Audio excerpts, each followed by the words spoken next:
Thank you very much, Mr. Zingeris. And now we continue into the working session. And it is my great pleasure to invite Dr. Christopher Dieckmann, a prominent Holocaust scholar, scholar on Holocaust history in Lithuania, and a member of International Historical Commission, for a keynote lecture on killing sites in 1941, history and memory. The floor is yours, Mr. Dieckmann. Dear ladies and gentlemen, thanks a lot for the kind invitation. I actually consider it a privilege to participate in this conference and thus to be able to contribute to a relatively recent development, the actual inclusion of Eastern Europe into the research about the Shoah, and more specifically, to include the thousands of killing sites into our picture and to take them out of the sidelines of memory and education. I do not understand this keynote as an opportunity for me to tell you, top down, what to think and how to work. Rather, I'd like to see it as an opportunity to share parts of information and parts of my experiences with you. So my special field of interest is Lithuania under German occupation, 1941 to 1944, and therefore I would like to share some of my results of the research with you. So in the first section,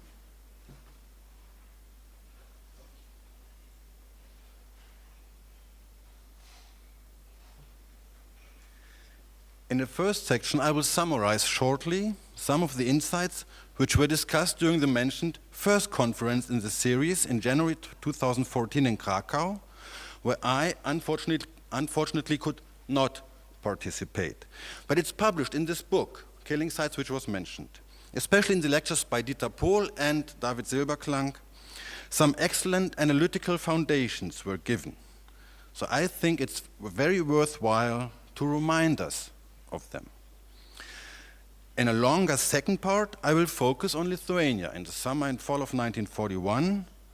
Why do we have to deal with approximately 230 killing sites on Lithuanian territory in 1941? Why do we have to deal with them? In the third part, I will again very shortly hint at some fundamental issues of memory which might be important for our discussion. Historical foundations which were laid out a couple of years ago at the first conference. We have three types of murder techniques. Inhuman living conditions, the first one, second mass executions, and the third one, gas. Those were the three main techniques of killing people. It's important to stress that this is not a chronology. First inhumane conditions, then shootings, then gas, but the development was such, but it was meant simultaneously. So for example, in 1943 and 44, we have all of them. We have inhumane living conditions, killing people, we have mass shootings, and we have gas chambers of the Aktion Reinhardt, all at the same time running parallel. It's not just a chronology.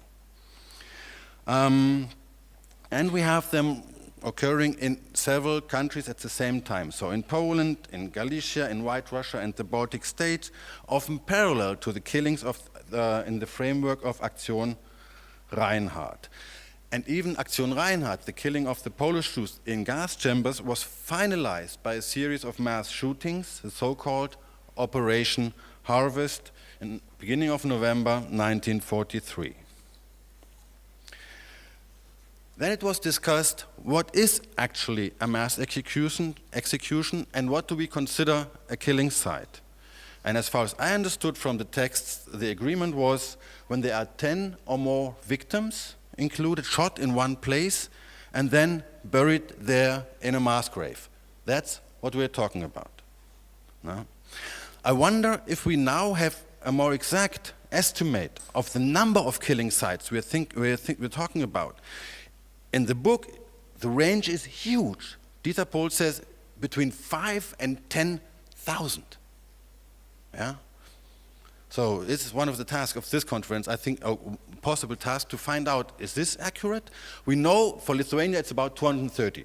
That's quite accurate, actually. Next point. How did Nazi violence develop in Europe during the Second World War?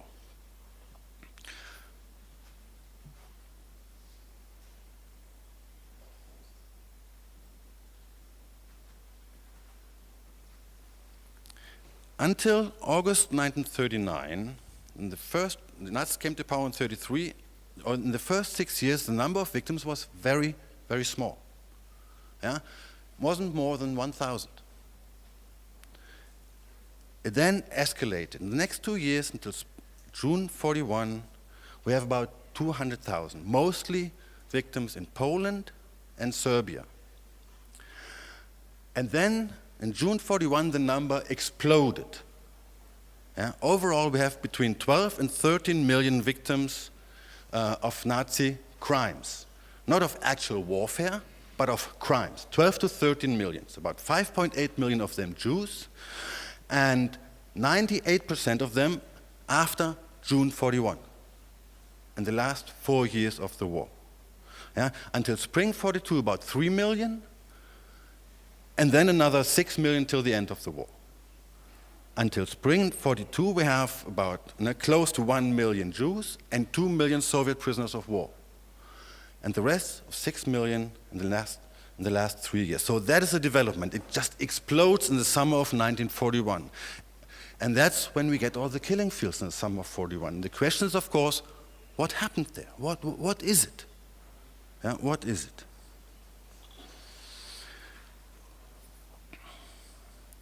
Killing sites, not only Jews were killed by shootings, by mass shootings. We have about, from the 5.6 to 5.8 million Jewish victims, you can estimate that about 2 to 2.2 million died in mass executions, 2.5 million in extermination camps, and about 1 million in other conditions, yeah, in the ghettos, in the fields, through diseases, sickness, hunger, etc. And we have about 1.3 to 1.5 million non-Jews who were shot by Germans and their allies. So the size of people killed through mass shootings and being buried in killing sites, in mass graves, is huge. It's about 3.5 million people that we're looking at.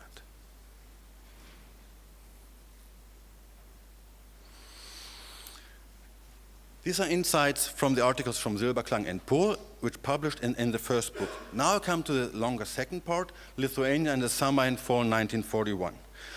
And I need to conceptualize a little bit what I'm doing, because it's kind of, it's a special approach which is very fruitful according to my experiences.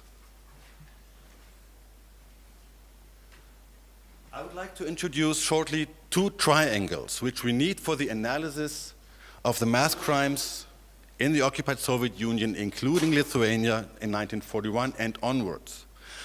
The first triangle is, we need to look at the relation between the mass crimes and the actual warfare and the occupation policy. What is happening here? This is one triangle. The other triangle is, we need multiple perspectives to understand what is happening. We need to look at the Germans. I'll do that extensively in a couple of minutes, or in a couple of moments. We need to look at the Lithuanians, and of course we need to look at the Jews. Out of this, and we have then to do a further step to relate this triangle to the previous one. How is what the Germans do related to the war and to the occupation policy? How is what the Lithuanians do related to the war and the occupation policy? How is what the Jews do and think and perceive related to the war and the occupation policy? If you combine those 2 triangles, I think the picture we get eventually of what is happening inside on Lithuanian territory under German occupation is more accurate than we had, than the previous pictures we had. where we're just isolating single aspects and just looking at those. So 2 triangles, combine them, and that's what I did in this study of the 2 volumes, 1,600 pages, I'm sorry, in German, on what happened in Lithuania. Yeah? And I believe that through this approach, the picture we get is much more accurate. Let me illustrate that. The Germans. 3/4 of the overall 420,000 victims of German occupation in Lithuania were murdered in the time span, in the early time span between June 41 and spring 42. Yeah? So concerning the reasons for this enormous brutality and these unprecedented mass crimes, I believe that the sources show us a complicated picture, which makes clear that the Germans were not almighty. We are actually dealing with a combination of crucial short-term factors at a distinct point of time, which were linked to other mid-term and long-term factors.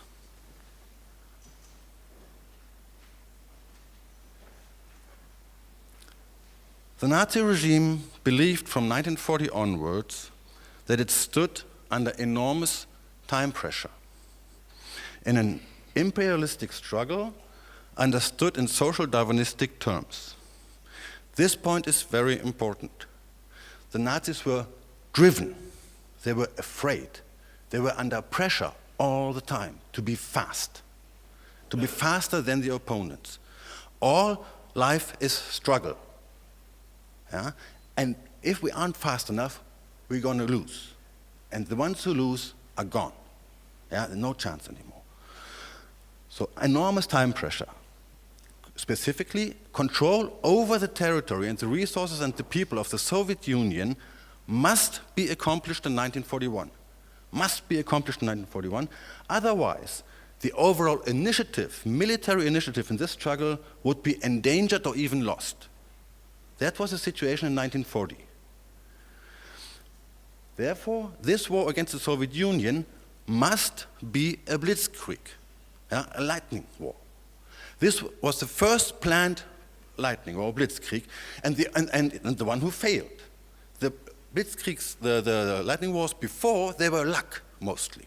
Yeah, they weren't planned. They just happened. This one had to be fast, and this is the one who failed. This meant the Nazis had to achieve victory in September, starting in June, in September, at the latest in October. Otherwise, the initiative would switch, would go to the enemy, yeah? The UK, USA, and the Soviet Union, if we Nazis don't achieve that. Preparation for war.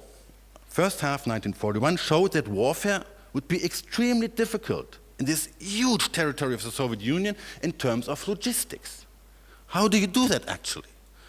What could the Germans do about the vast Soviet areas which needed to be left uncontrolled? The Nazi regime accepted in early 1941 the claim from the experts from the Ministry of Agriculture that a giant selection based on certain territories would need to take place. 20 to 30 million Great Russians must die in the fall of 1941. Otherwise, Germany, the German people, and Europe under German control won't be able to continue with this war. A necessary precondition for the German warfare, at least 20 Great Russians have to die, so we can take their harvest, use it for our purposes, otherwise the war is lost. That was the belief, and it was accepted by the Nazi regime, by the highest, by Hitler, Göring, Himmler, all of them. This included the almost complete robbery of the harvest of 1941. Okay. Who would do that? Rob the harvest? Military, of course, but they didn't have enough people, so Himmler comes in. Yeah? The Germans figured we need at least 360,000 people for this. 360,000 people, we need them. Better 500,000, yeah? Just for this economic robbery. But Wehrmacht and SS together, they came up with only 92,000. Only 92,000 for all the security tasks in the hinterland. This includes SS and Wehrmacht. So the minimum, the calculation was the minimum which you need in each county, in jedem Kreis, in each county, we have to have at least 180. And the actual figure they came up with was 21. So the Germans were undermanned by 90%. 21 instead of 180. Yeah? Now, and they knew this in May 41, the German planners. Major risk for the whole range of the plans for this attack on the Soviet Union. What is the way out? Limitless terror against specific groups, first, and the readiness of non-German parts of the population in the conquered territories to cooperate with the Germans. So terror is always a sign of weakness, right? So we Germans are going to use limitless terror, actually, to force conquered populations into obedience, and we're going to use non-Germans to help us. Yeah? So it's precisely in this context that we find the first mentioning of non-German police and paramilitary forces. Yeah? At this point of time, planned to be instruments for the two planned mass murders the Germans had. It was not the Shoah, it was not the killing of the prisoners of war. First mass murder plan was the decapitation of the Soviet society, to accelerate the warfare, to accomplish the Blitzkrieg, and so the Soviet state would collapse. It would just collapse. That was the first thing. To decapitate the Soviet society, and the model was the Polish society. They had killed already 60,000 people of the Polish society as sort of potential resistors. Now, on a much bigger scale, we Germans have to do that again with the Soviet Union. And the calculation of numbers was between 8 and 10 million people are potential victims here. Potential, not real, potential victims. Second one, 20 to 30 million great Russians. Otherwise, we Nazis won't be able to conduct this war. Those were the two plans. Now, we all know what actually happened was the killing of the Jews and the killing of the prisoners of war, which was not planned. So in the summer of 1941, something happened. Yeah? And if we can explain that or understand that better, what happened there, then we get a clue why do we have to look at 230 killing sites in Lithuania alone, which is a tiny territory. Yeah, compared to the Soviet Union. Put it simple, all these plans the Germans had with the attack on the Soviet Union, they did not work at all, or just in some smaller parts.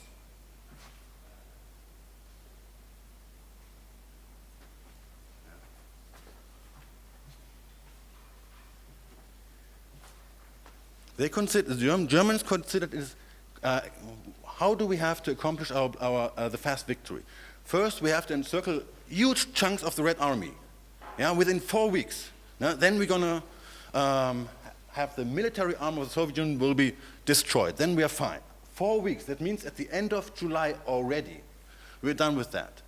Then, because we're killing the communists and the Jewish men, because we as anti-Semites know that they are all communists and they are potential resistors, we're going to kill them, and then the state will collapse, because only they are the bearers of this inhuman Bolshevik state. But the state didn't collapse. No, nothing.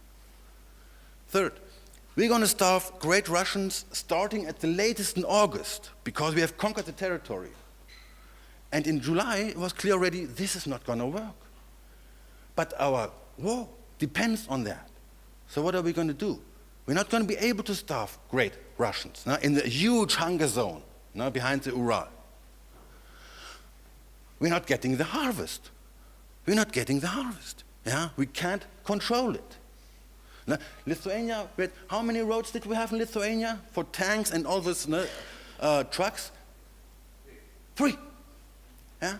And all the rest was walking, yeah? Or riding horses. Yeah? And how do you control the harvest of over 400,000 Lithuanian peasants? Yeah? With 20 men per county? No way. Yeah? So big problem here.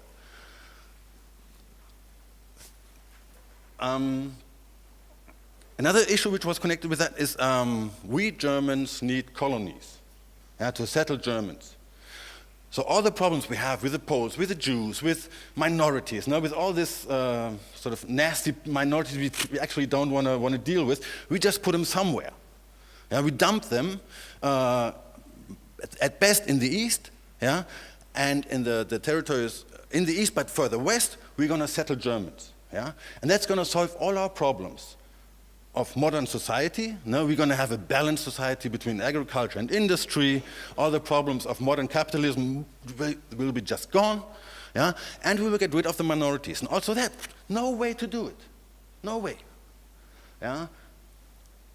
This revises, if this is true, or if there's something to it, it revises the normal picture of the Holocaust historiography. Yeah? If you read Browning, for example, yeah? Now one of the best scholars, he would say, turning point summer 41? No. Hitler declared victory in October 41. Turning point at the earliest, December 41. Most probably only December 42, Stalingrad. Yeah? He's wrong. Yeah? He's just wrong. When you look at the military records, the crisis ranging inside in the leading circles in July, August 1941 was huge because of the time pressure. Yeah? Time pressure. If we, Hitler said it again and again, if we don't finish this war in 1942 as victors, the Great Britain and the United States, together with the Soviet Union, are too strong and the war's lost. And what will happen then? It's a repeat of 1918. So what are the Nazis? They're basically a movement to heal the wounds of 1918, to create a German Volksgemeinschaft, people's community. Yeah? And if that happens again, this is a big problem. So the whole project is to prevent a second 1918. Now, summer 41, not an actual failure, but the fear of failure set in. This might be, we're not going to make it. We're not going to make it. Yeah? A fear of failure, not the actual fear, fear of failure. And that reminds us of 1918. And why did we lose 1918? Well, because of the Jews already. And because of the left, and because there was hunger in Germany. Yeah? But the core enemy was, in the interpretation of the Nazis and many Germans, we lost 1918 because of the Jews.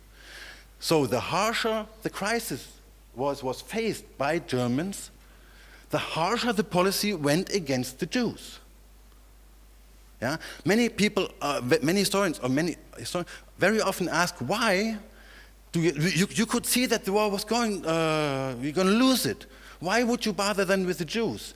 And they say this is a kind of Ersatzkrieg, a kind of a replacement war against the Jews. No, it is the actual war. The whole war is against the Jews. And the moment you get in trouble, whom do you have to hit? The true enemy, and that is the Jews. So the Eastern European Jews, in the German and Nazi eyes, they're not weak, yeah, vulnerable, poor. No, they are the enemy. That's why that's the main reason. So to avoid a second 1918, why you have these crimes through to the end 1945. Why even in 1945? Yes, exactly because it's 1945. If the Germans had continued to fight in 1918, in October, November 1918, we wouldn't have lost. We're not going to do the same mistake twice. That was their belief. And when it failed, almost 10,000 people committed suicide of the Nazi elite. This is gone. Yeah? So this logic is very, very important to understand. So to avoid a second 18, no second collapse of the German people's community, reckless against inner enemies, against Jews and the left, build-up of, in Germany, of a sort of strong people's community, and in Europe, to build a fortress. To build a fortress Europe. Against whom? Against the Soviets, against the British, and against the Americans. The continent is going to be a fortress. Now, summer 1941, the picture evolved that the World War is going to be continued, not only on the Eastern Front, but on all fronts.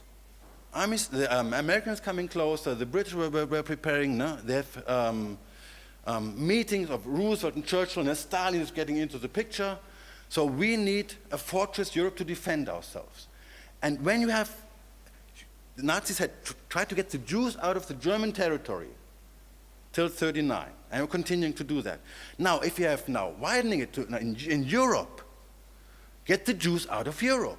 But where do you put them? Do you put them in the east, in the north, in the west, in the south? No. Nowhere to go. You kill them where they are. It's an improvised solution born out of time pressure, fear of failure, reckless terror, and the help of non-Germans. That is actually why we look at killing sites in 1941 all of a sudden. And not of planned deportations to some foreign, to some faraway camp, yeah? Like was planned. We put them all in the Gulag, for example. Bolsheviks, they have built up the Gulag for 11 million people. We're just going to put the Jews there. Brilliant idea, isn't it? But you need time, you need resources, etc. to do that. And to kill Jews, yeah, near Kadaine, near Molete, yeah, Sheduva, where I went yesterday, or in Vilnius, just 10 kilometers outside the city.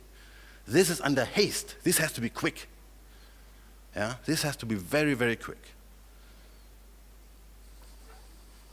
Let's return to Lithuania. What actually happened? Now, I'm really revising the number of victims we have in the summer of 1941. It's more than we thought. It's 20,000. 20,000 Jewish men mostly. 5,000 in all of those four Gebietskommissariate, those regional commissariats in the north, in the west, and in the south and the east. About 20,000 were killed during the first weeks of the occupation. Over 18,000 of them were shot. The dead by pogroms were relatively small, only bit over 1,000 only. Most of them were shot, not killed in wild pogroms. Pogroms are actually a small phenomenon. The mass event is shootings, killing sites again.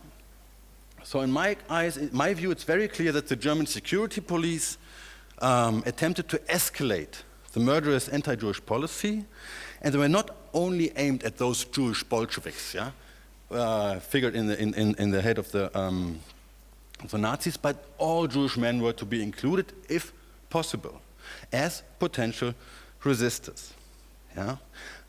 This extended murder policy by the German security police was not really agreed upon with the military and the German civil administration, but it hardly led to conflicts inside the German administration in the territory, just when the issue of labor in the service of conduct of war, here's the war again, when that came in, there were conflicts actually. Now, 20,000 men dead. The surviving Jewish population, mainly women, children, and elderly men, were to be squeezed in ghettos. And now comes something which was unknown also for a long time. At the end of July, that is just when the German civil administration comes in, we have about 100 improvised ghettos inside Lithuania. 100. With 90,000 Jews in them. Mostly in the north, also in Kaunas district in Vilnius, but mostly in district Šiauliai. 90,000 people. End of July, in over 100 ghettos, under Lithuanian control. Germans, in Šiauliai we had 8 Germans administering the country. 8. In Vilnius at that point of time we have 13. Actually administrators running this thing, beside military and police. Just very few Germans. So now, when the German civil administration comes in and replaces the military administration, which questions did it have to answer?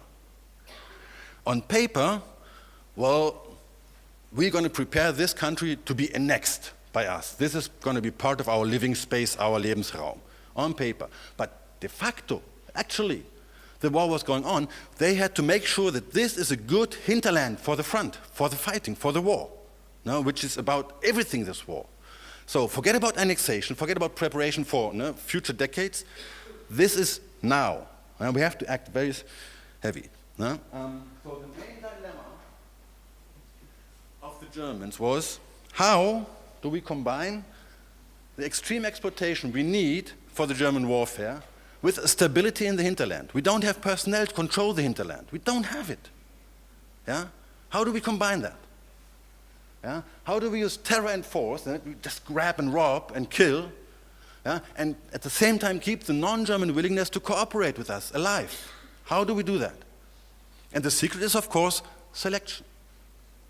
We privilege one group and terrorize the other one, or even kill the other one.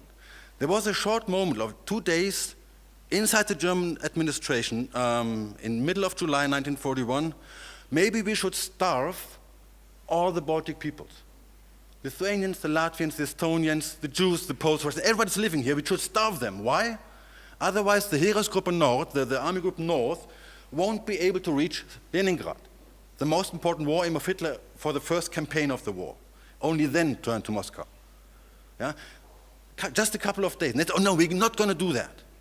We're not going to do that. We need non-Germans, non-Jewish cooperation. We won't be able to control it. Stability will be gone. Yeah? Stability will be gone. So we're going to discriminate against the Jews, yeah? Give the food and the resources and everything stability, to the Lithuanians, or in Poland to the Poles, in eastern Poland to the Poles, or in Ukraine to Ukrainians, non-Jewish Ukrainians. And here's a link to the other territories as well. This happened everywhere in this crucial point of time. We're going to privilege the one group and discriminate the other and eventually kill them. That was the solution of this unsolvable dilemma. Concrete, in the Baltic states, the decision was taken to kill all Jews in the countryside, in the provinces. Yeah? And we have the first document on this on the 2nd of August 1941 from the politicians to cleanse the Jews from the countryside in Lithuania and to make selections for ghettos in the cities. And that's what happened then in August, September, October in Lithuania. One of the claims, I would say, is contrast that. So we have 60,000 Jews being murdered out of those 100 ghettos in Lithuania in August, September, October 1941. That is where the Holocaust began. 60,000. The biggest massacres we have before that are Kamenets-Podolsk, that is 23rd of August 1941, like 3 weeks later, with over 20,000 victims in southern Ukraine. You have Kiev at the end of September with over 30,000 victims.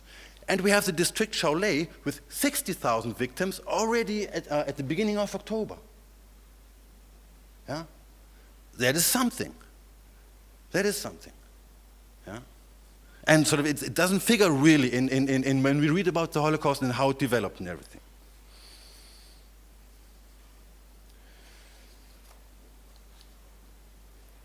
So, in the wonderful Holocaust Atlas we have from Milda on Lithuania, yeah, the structure, we talked about it yesterday when we spent it, the structure we find in all those numbers from the German security police, all those villages with the numbers of Jews killed, yeah, how do we make sense of that?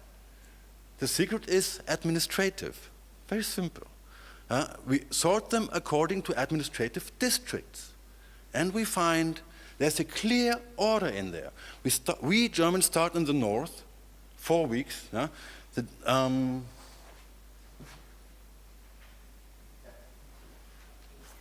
26th, 27th July 1941, the German politicians come in, the German civil administration. No shootings on those days. 28th, it starts in Šiauliai, in the north, in the whole north, with 36,000 victims from Jäger, from the Einsatzkommando 3. But in that area was also Einsatzkommando 2 operating. And they have another 24,000 victims. Yeah? So we have 60,000 victims until early October 1941, only in the north. After 1 month, end of August, 26th of August, we have the first killings in Kaunas, in regional district Kaunas for a week, over 5,000 victims, and then it moves to Vilnius. Yeah? 9th of September till 9th of October, 12,000 victims in that area. So it moves like that. No? There are some overlaps, there are some exceptions, but that is the basic stream of events we have. Yeah? Meaning almost close to 100,000 victims killed in the countryside in the summer for 1941. In the cities where you have ghettoization, because we Germans need the Jews for work, and we can't, in the meantime, replace them with Soviet prisoners of war. They are dying as well. We can't replace them with Lithuanians, and we can't replace them with any other people. Yeah? So we leave them for a while until we have that problem solved. So 156,000 Jews killed till late 1941. 56,000 are killed in the cities, 100,000 in the countryside, over 40,000 left alive, with a strip of White Russia added another 48,000 till the end of 1943, when the next killing wave starts. That is the general picture. And this was just the German side, right?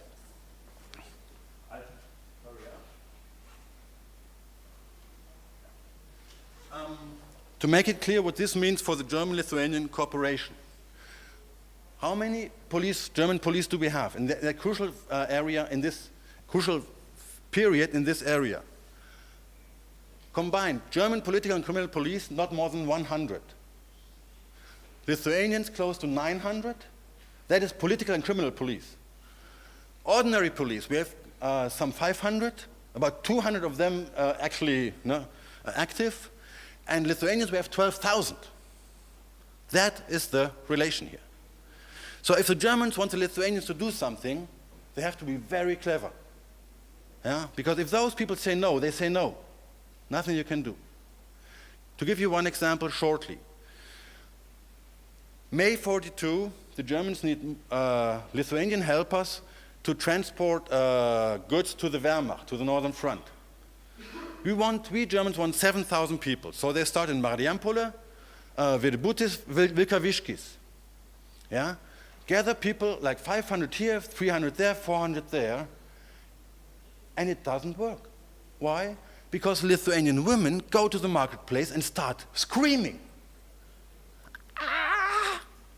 Yeah? The Germans come with trucks. Lithuanian women are not afraid. They come with machine guns, pointing at them. They're not afraid. They don't move. The Germans don't succeed to mobilize enough people. Yeah? The German reports say they think this is worse than the Bolsheviks. Oh, they're going to shoot us like they shot the Jews. Yeah? But the protests were public in May 42. This is early. The Germans were still perceived as very powerful. Yeah? Think of the half year before. Do we have those public protests in the villages when the Jews were gathered and killed? No, nothing. That is the contrast, which is the basic moral question for the Lithuanians here. Where were those protests? Which immediately set in when ethnic Lithuanians were at stake. I mean, those ethnic Lithuanians were just supposed to ride a carriage for the Wehrmacht. That's all. Yeah? And the protests were huge. Yeah? Another example that we have published on, already is when the Germans wanted to kill ethnic Lithuanian disabled people. Yeah? The resistance from the Lithuanian society was quick and massive enough, so this did not happen. This is fall 1943. It concerned only a couple of hundred people, but immediately, yeah, the doctors, the priests, the civil society, so to speak, yeah, immediately they said, no, this is not going to happen, and it didn't happen. When the Jewish disabled were killed in the fall of 41, no problem. And here is the, sort of the core ethical question for the Lithuanian society. Meaning, the Lithuanians had a choice. They did have a choice, and they made this choice throughout the whole time span. Yeah?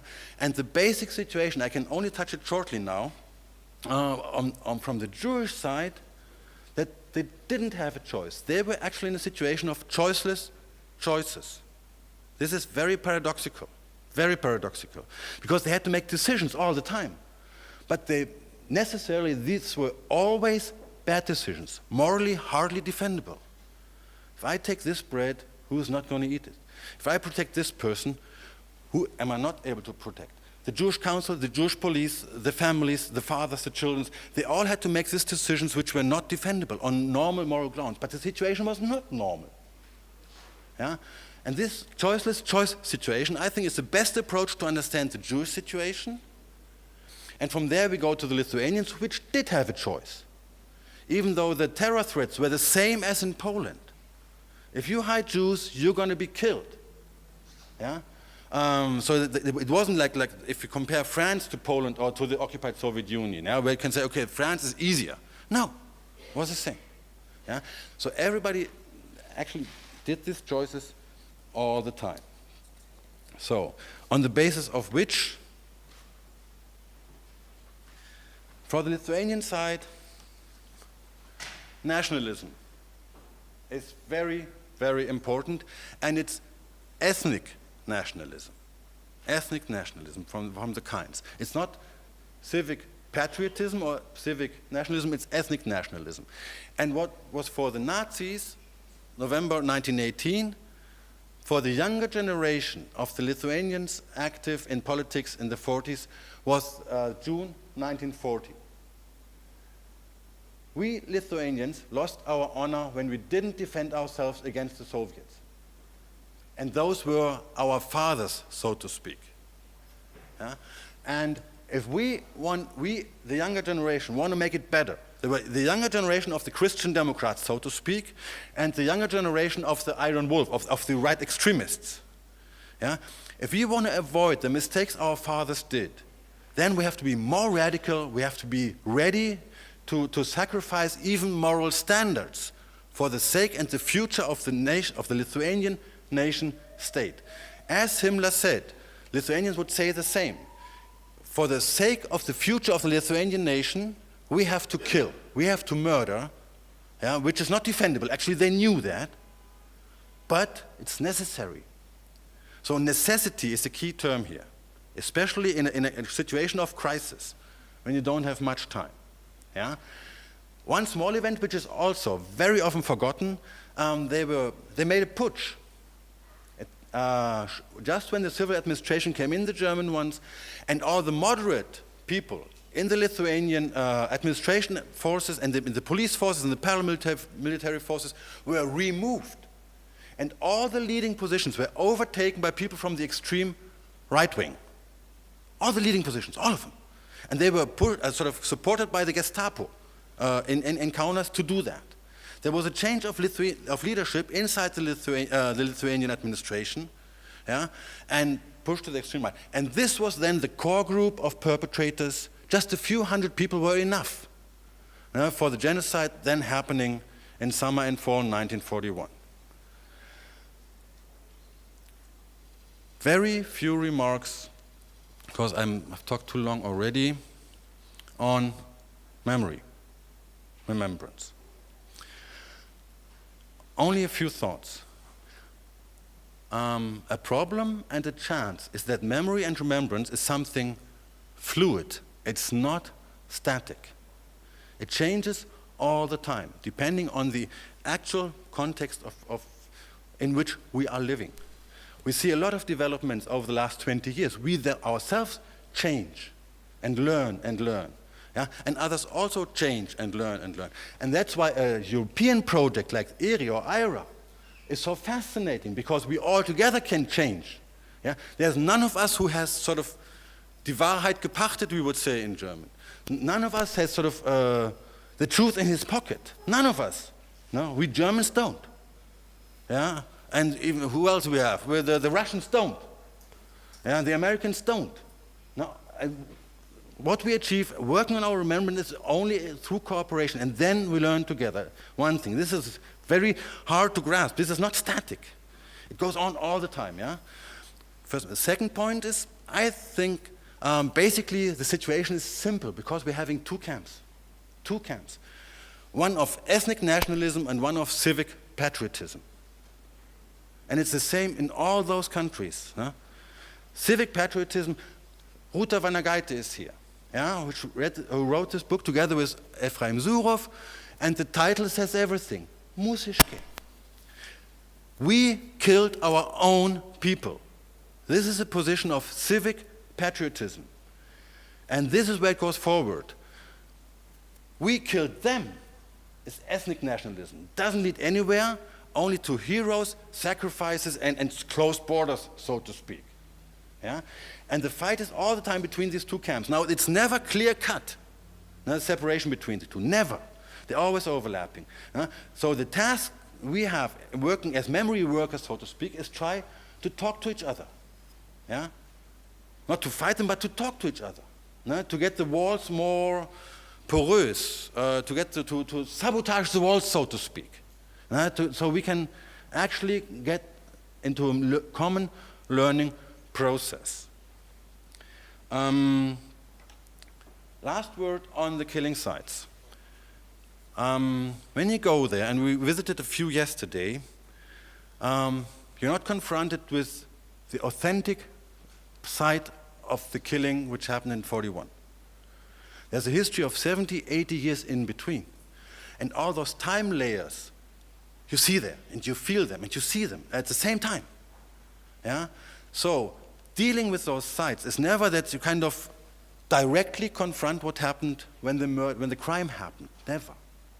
Yeah? But it's very indirect. There are multiple layers which we have to include into the picture. We have to include into the picture. There's no direct shortcut to what happened 70, 80 years ago. I think that's an error. Yeah? The way to deal with it is to accept the past as it was. Here it is the Soviet past. And not to erase it, but to give it a space, yeah? And to say, and then to show this is how we develop. Yeah? Because we don't have one truth which is then put against the other. This is a common learning process. Last remark, the most fatal trap of memory politics is identity politics. What do I mean by that? If memory is, the function of memory is only to stabilize my feelings of what I think, to stabilize my own group. Good remembrance, and we had this discussion in Germany, Thomas Lutz knows that, I mean, by heart, for ages. Good memory is one which makes you insecure. Verunsichernde Orte. Those are sites which makes you insecure, which makes you question. They don't only confirm what we know and feel, yeah? But they provoke us. And those are good places. So verunsichernde Orte, what would be the appropriate English expression for that? That's what we want those killing sites to be. And then we can learn together. Yeah? So no identity politics, because that is extremely boring. It's actually a trap. It's a one-way street which runs against the wall. Okay.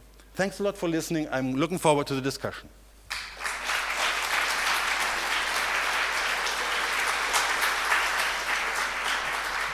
Thank you so much, Dr. Dieckmann, for your interesting insights. Amazing. And we have 10 minutes for questions, and my colleague Mantas has microphone there, so please. Dr. Dieckmann, thank you very much. Vielen Dank. I have a question, two questions which are related one to another.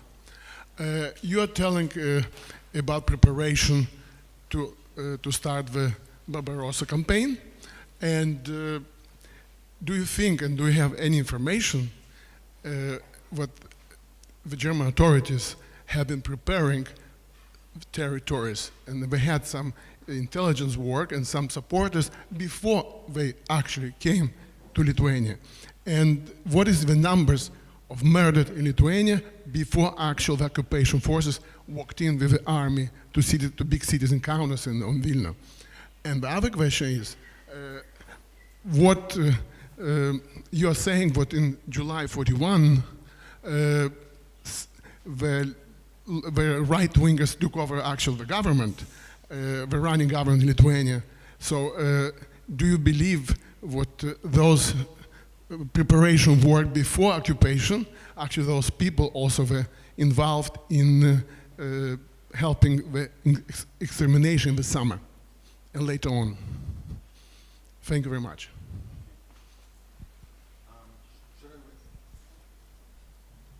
Okay. Basically, this is a question about who's behind the pogroms in 1941, right? Yeah. So preparations. There was contact from November 1940 between German military leadership and Lithuanians. It starts and it runs through all the time. There were common training camps for about, I would say, about 80, 90 Lithuanian policemen and administrators in East Prussia, German and Lithuanian. So there was a lot of preparation, a lot of details. But the purpose of this was not to kill Jews. The purpose of this to have personnel ready to run the country, to provide resistance against the Red Army, which was expected to be strong. No, the Germans feared that the Red Army would just retreat. They wanted them to stay and fight 4 weeks of heavy fighting and then have the Red Army destroyed and then move on. Yeah? But what did the Red Army do? They retreated to the old, to Alten Stalin-Linie, to the old Stalin line, the borders of 1939-40. And the Germans ran behind it. There was hardly any fighting in Lithuania. Just a few battles, which were just sort of retreat battles. One famous tank battle near Raseiniai. Yeah? But the rest, when you read German soldiers' experiences, warfare in Lithuania is walking. It's just walking, endless walking. And fighting starts only 2-3 weeks after, it starts only between the 6th of July, 7th of July, 8th of July. Yeah? Meaning, there was no preparation, no common preparation for pogroms. There was the expectation, and we have 2 documents on that. On the German side, there are going to be pogroms. Why? Because everybody hates to live under Jewish Bolsheviks. Yeah? There was an assumption. And you can see in the reports of the German security police, it's not happening. It's not really happening. When Stahlecker comes to Kaunas, yeah, and very early, yeah, you can tell how, and I detailed that in my book, how he tries to find people who are ready to murder, not to fight against the Red Army or to shoot communists. Now you find those easily, but to shoot, sort of to commit a pogrom, you hardly find them. And then the pogrom which then occurred was clearly done on German initiative. Yeah, the one at the Lietukis garage, yeah, and the one big one in Slobodka, in Williampolje. Yeah, there were clearly Germans behind it. We are to blame. Yeah, unfortunately, I would love to blame Lithuanians actually, yeah, but we can't at this point. The documents are against it. So the number of Jewish victims before German occupiers were in is very small. It's very small. Yeah, most of the time you do find robberies, you do find beatings, you find public humiliations, you find rapes, you find single murders. But the actual persecution and isolation and killing of Jews begins when Germans come in. Yeah? That is sort of, I've not been persuaded of another, it runs against the common assumption. Yeah? But that is what we know from the sources. No? We have constant discussions on that. Yeah? But I have not been persuaded by the opposite. Yeah? And we've really tried to check all the single cases, each village, so to speak, where we have a hint, oh, there might be a pogrom before the Germans came in. And we don't find it. We don't find it. Yeah? Like yesterday we went to Utina and Ukmerge. Yeah? There were 4 or 5 days before the Germans got there. Yeah? There are no pogroms before the Germans get there. No, nothing. Yeah? Or Shiduva, or Radviliškis, or all these places are in the north. No, nothing. Huh? Yeah, Utina, no, there was no pogrom in Utina. Now, even though you have strong partisans, Lithuanian partisans fighting the Red Army, nothing. Yeah. So this is, I think, a case where we have to revise our picture. Pardon? I didn't really understand that second half. The second half of the question was how is, if it was some preparation before the Second World War, before the war with, before Barbarossa, then those people who have been trained in preparation, how did they later on affected certain decisions when actually the murders have been occurring in an organized way? Yeah. The best documented examples for this is what happened in the border strip near Klaipėda. Yeah? Because there, when the shooting of Jewish men started in Garsday, 23rd of June, yeah? And then continued in that strip. Yeah? And there you can detail it at each and every police chief and civil Lithuanian district Kreischef, district chief, which came in there with the help of the Germans. Yeah? And they were then doing what they wanted to do, the anti-terror policy against Jewish men. Yeah? And ghettoizing the rest of the Jewish population in barns, synagogues, houses outside the village. That's what they did. And for the border strip, we can detail it. You have every single one of them cooperated closely, only came in with the Germans. They brought them, so to speak. Yeah? And they did that in close cooperation with the German Gestapo. Yeah? So there the cooperation was very, very, very close. The center in Kaunas was something different because Lithuanians were playing their own game. They were playing their own game. Their model was 1918. How did Lithuania get their first independence? Yeah? Under a German occupier against the Germans. And we clever Lithuanians, we know how to play big countries. We're going to do that again. Yeah? If it doesn't work as in the First World War, because then the Germans lost and was a precondition for the Lithuanian independence, then we're going to be at least on the side of the victors, of the winners this time. Liberal democracy is out. The future, either Bolshevism or fascism. That is a choice we Lithuanians have to make. And we'd rather be on the fascist side, that is a strong side, than on the Jewish Bolshevik side. Yeah? From hindsight, we say, why weren't they Democrats? This is a silly question. Yeah? Okay? Time for one question, actually, because we are a bit behind of schedule. So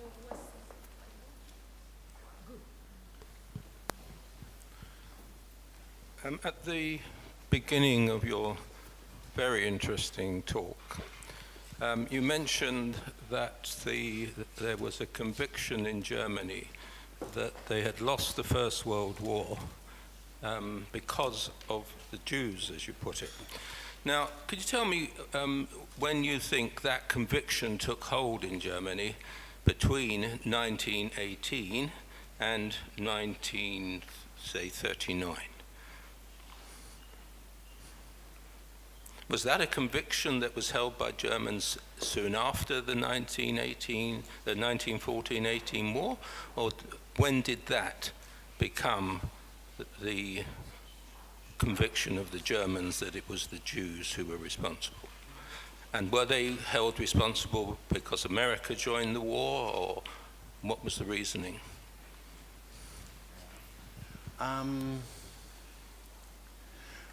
As always, history is complicated. So, but basically this refers to the Dolchstoßlegende, to the stab in the back, which was launched by the German military leadership after they had understood that the First World War is lost. This is end of September, October 1918. And we even have the documents from the German military leadership. We have now to install a social democratic government to sign the capitulation of the Germans, or to sign the to say we need a Waffenstillstand, we need amnesty, we need an armistice, yeah, and then we can blame the Social Democrats. And behind the Social Democrats are, of course, for right-wing people, the Jews. So that's where it starts. Yeah, September, October 1918, and then in the immediate post-war period, in the first few years, on the right-wing spectrum of German society, this was firmly installed. It wasn't the dominant mood.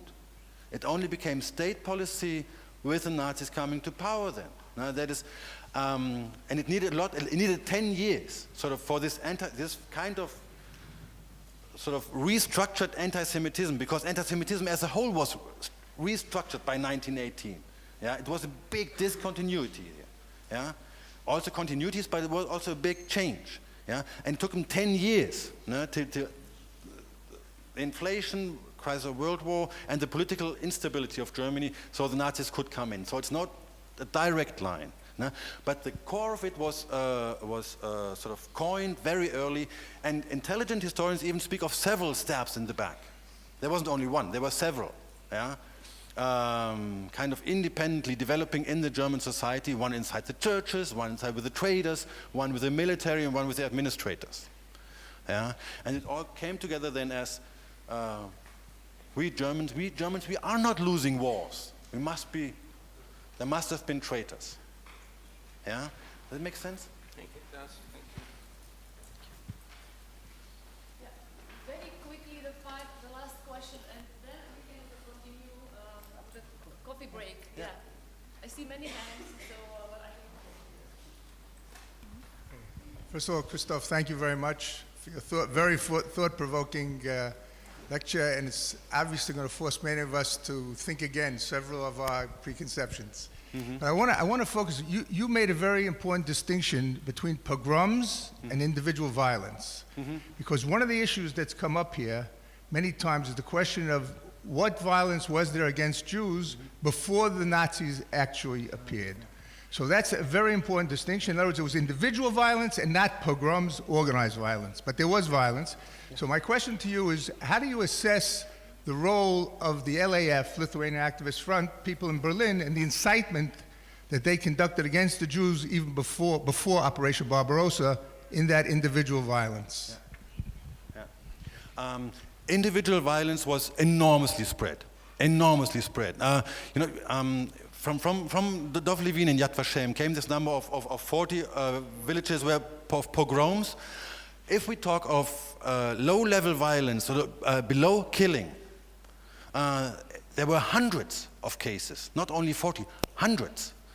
But murderous pogroms, there was basically one encounters. But there was individual, yeah, but those were single murders.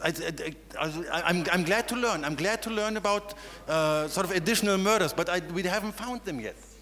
Yeah, at least that I know of. Yeah.